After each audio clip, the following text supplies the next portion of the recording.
The Bullard's Brewery estate plans, held at the Norfolk Record Office, record the Bullard's estate from the late 19th to the early 20th century. Think brewery, think beer.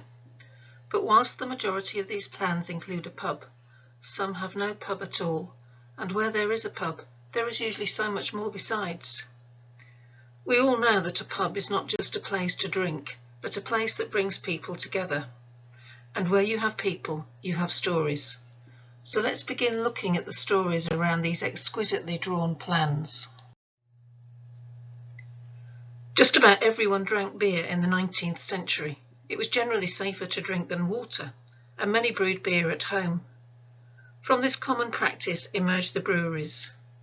Melville's Norwich Directory 1856 lists 19 different brewers in the city. Some well known, for example Bullard, Stewart and Patterson's, others less so, such as Mealing and Mills. Richard Bullard founded the Anchor Brewery with James Watts. Bullard took on the Anchor name when the Anchor Brewery on Barrack Street was renamed the Pockthorpe Brewery. Bullard's partnership with Watts was dissolved after 10 years. When Bullard died, his sons took over the business. In the 1880s, surveyor Walter Frederick Brown was commissioned to draw the plans of Bullard's estate. In 1895, the brewery was registered as a limited company.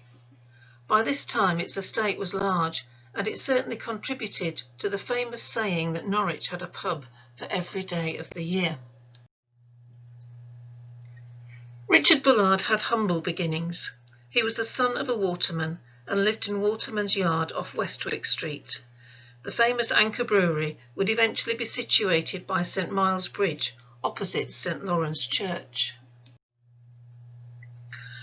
Sons Harry, Charley and Fred joined the business and took over when their father died. Harry became chairman of the brewery. He was a well-known and respected civil figure.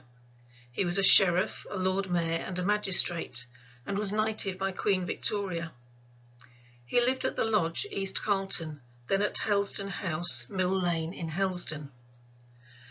Less is known of Charley and Fred, although they were clearly key figures in the business.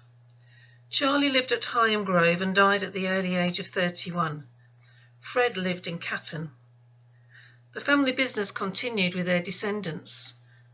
Harry's great-grandson Gerald was chairman by 1950 and later became chairman of Watney Man, East Anglia, until he retired in 1974. The 8 volumes of plans date from the late 1870s to 1914, covering their estates across Norfolk, Suffolk and one in Essex. All save a few in the final volume are by Walter Frederick Brown, a Norwich surveyor and lithographer, who lived in Hingham very close to Charley Bullard.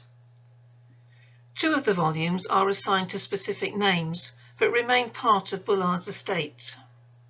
John Boyce married Richard Bullard's daughter Emma and became part of the family business.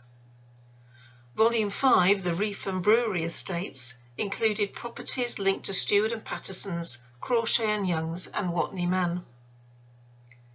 Most properties are inns, taverns or hotels. An inn or tavern usually meant that food and accommodation was available.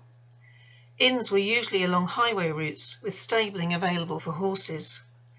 The word public house or pub never appears, but I'll use the word pub today. We can look at these plans on 2 different levels. We see what is in front of us, the name of the pub, its place, its location, and what other buildings are part of the estate. Here, with the Honest Lawyer Tavern in King's Lynn, we see the pub on the corner, the ground floor accommodation, the painter's and glazier's shop, and we know the name of the neighbour, Mrs. Hutton. We can also look at the plan on a different level. Note the window which states, window on sufferance. Were Mrs. Hutton and the licensee on good terms? Its location is on a key corner of a busy King's Lynn road. Who worked at the pub? Who worked in the shop? Why is the pub sign like that? Linking in with the Norfolk Pub's website, trade directories and all the other resources available to us, we can fill in the backstory to many of these stories. There is an endless variety of pub names.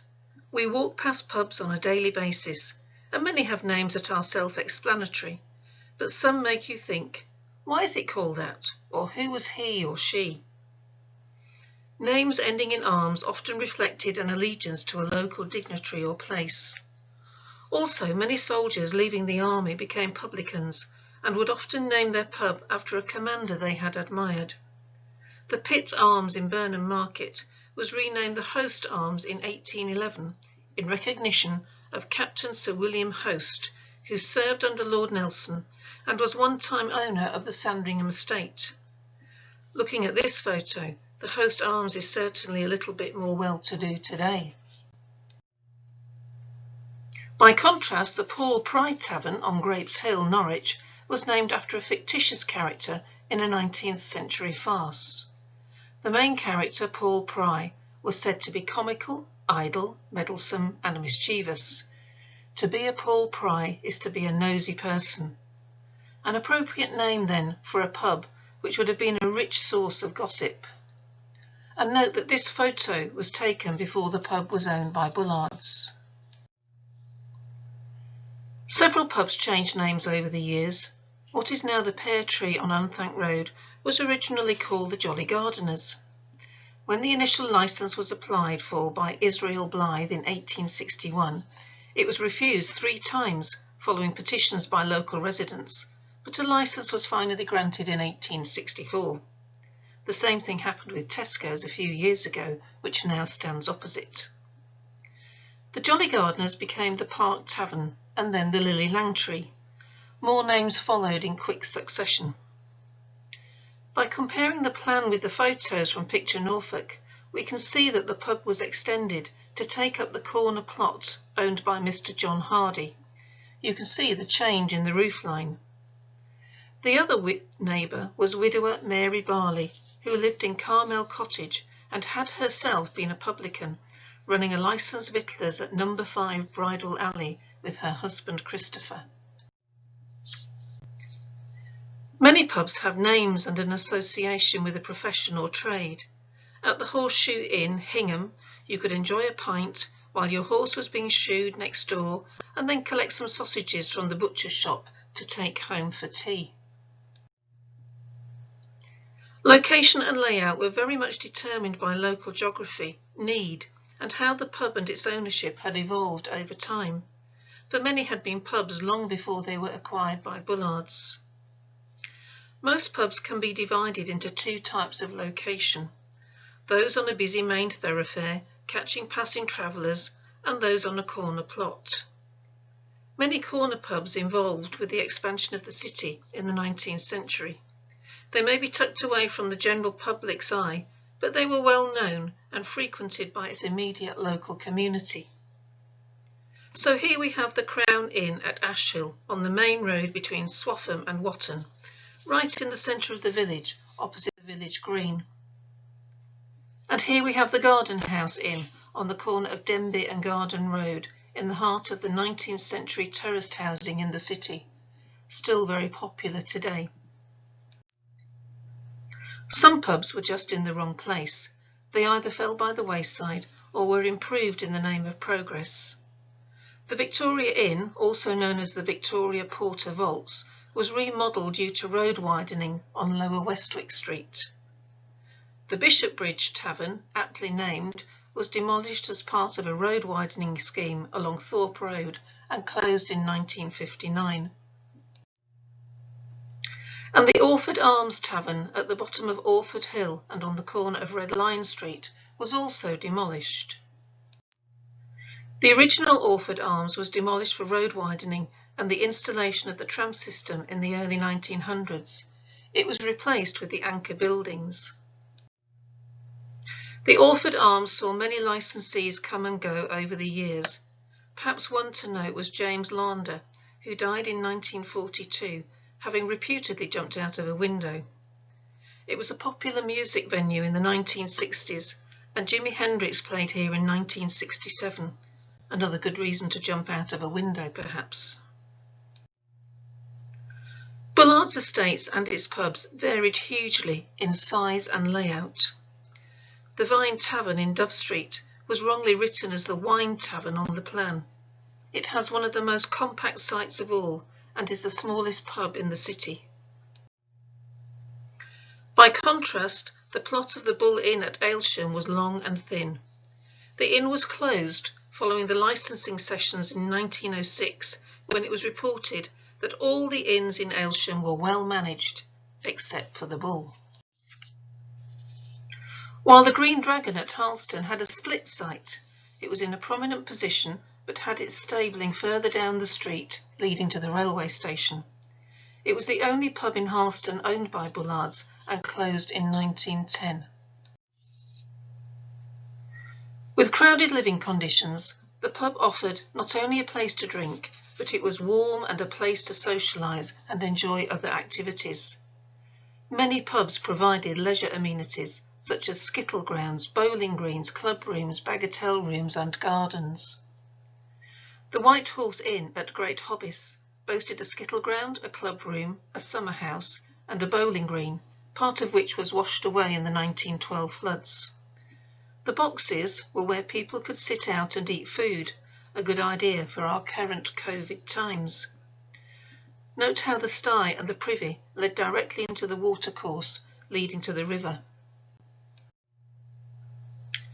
The Mitre Tavern on Earlham Road boasted large pleasure gardens. Its links with the Bullards family are interesting. Originally a private house, Mitre Cottage was owned by John Norgate, a grocer and wine merchant with premises on St Stephen's and the Walk. Norgate lived in Curfew Cottage next door. In 1859, Norgate sold Mitre Cottage for £750 to Elijah Cole. Cole had run the Wheatsheaf pub on Castle Meadow. There were allegations that he had run the pub as a brothel, which he denied, stating the girls were seamstresses. Its licence was renewed only on condition that Cole left. So Cole took out a large mortgage and moved to the Mitre. He wanted to run the Mitre Cottage as a pub, but faced local opposition. The parish were already unhappy with hearse drivers leaving Earlham Cemetery and going to the nearest pub until the funeral was over. Cole's application for spirit licences were repeatedly refused, and so he ran the Mitre as a beer house. Bullards acquired the pub in 1886 after Cole's death. Ownership had gone almost full circle because two of Norgate's sons, Edward and John, married two of Richard Bullard's daughters, Rachel and Ellen. The original Gothic house was demolished in the 1930s and the mock Tudor one built in its place. Today it is owned and run by St Thomas's Church. On the 27th of April 1942, Norwich suffered a vicious air raid. It was inevitable that some of the pubs would be hit. Some were badly damaged but survived, like the Oakshades Tavern on Lower Goat Lane. What I find intriguing is the old church tower shown on the plan. Which church was this? And rather ironically, given its name, the Anchor of Hope on Oak Street was totally destroyed in the bombing raid. Some of Bullard's estate were residential properties. This is Regency House on the corner of Duke Street and Colgate. It was originally owned by William Hanks, a maltster and merchant, who was Lord Mayor in Norwich in 1816. It passed on to George Colby in 1821, then was occupied by Sturley Payne, a physician and surgeon. While Payne was living there, the house was recorded as Queen Anne House. It was bought by Harry and Charley Bullard in 1866 for £500. It was home to Walter Richard Lestrange and his wife Matilda. Walter was the son of a waterman, and Matilda was Richard Bullard's sister. The two families had probably known each other all their lives. Walter became a brewer at Bullard's.